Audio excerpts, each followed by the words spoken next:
his hat and cigar who discovered the quantum. In 1900, he was forced to accept that the energy of light and all other forms of electromagnetic radiation could only be emitted or absorbed by matter in bits, bundled up in various sizes. Quantum was the name Planck gave to an individual packet of energy, with quanta being the plural. The quantum of energy was a radical break with the long-established idea that energy was emitted or absorbed continuously, like water flowing from a tap. In the everyday world of the macroscopic, where the physics of Newton ruled supreme, water could drip from a tap, but energy was not exchanged in droplets of varying size. However, the atomic and subatomic level of reality was the domain of the quantum. In time, it was discovered that the energy of an electron inside an atom was quantized. It could possess only certain amounts of energy, and not others. The same was true of other physical properties, as the microscopic realm was found to be lumpy and discontinuous, and not some shrunken version of the large-scale world that humans inhabit, where physical properties vary smoothly and continuously, where going from A to C means passing through B.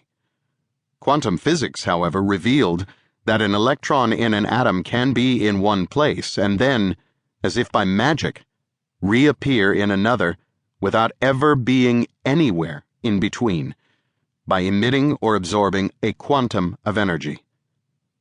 This was a phenomenon beyond the ken of classical non-quantum physics.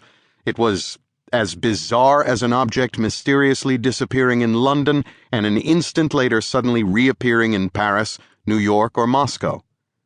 By the early 1920s, it had long been apparent that the advance of quantum physics on an ad hoc, piecemeal basis had left it without solid foundations or a logical structure. Out of this state of confusion and crisis emerged a bold new theory known as quantum mechanics. The picture of the atom as a tiny solar system with electrons orbiting a nucleus, still taught in schools today, was abandoned and replaced with an atom that was impossible to visualize.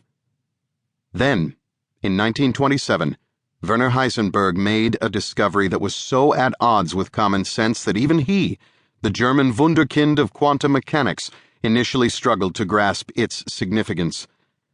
The uncertainty principle said that if you want to know the exact velocity of a particle, then you cannot know its exact location, and vice versa. No one knew how to interpret the equations of quantum mechanics, what the theory was saying about the nature of reality at the quantum level. Questions about cause and effect, or whether the moon exists when no one is looking at it, had been the preserve of philosophers since the time of Plato and Aristotle. But after the emergence of quantum mechanics, they were being discussed by the 20th century's greatest physicists. With all the basic components of quantum physics in place, the Fifth Solvay Conference opened a new chapter in the story of the quantum. For the debate that the conference sparked between Einstein and Bohr raised issues that continue to preoccupy many eminent physicists and philosophers to this day.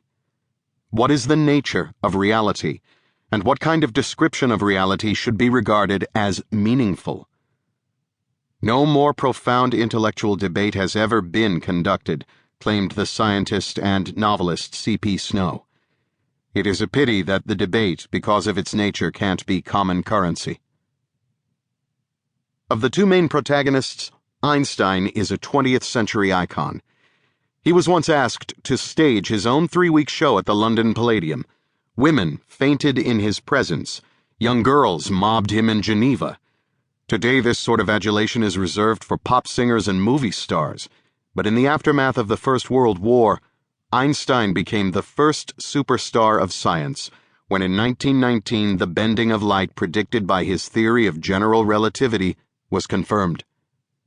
Little had changed when in January 1931, during a lecture tour of America, Einstein attended the premiere of Charlie Chaplin's movie City Limits in Los Angeles. A large crowd cheered wildly when they saw Chaplin and Einstein.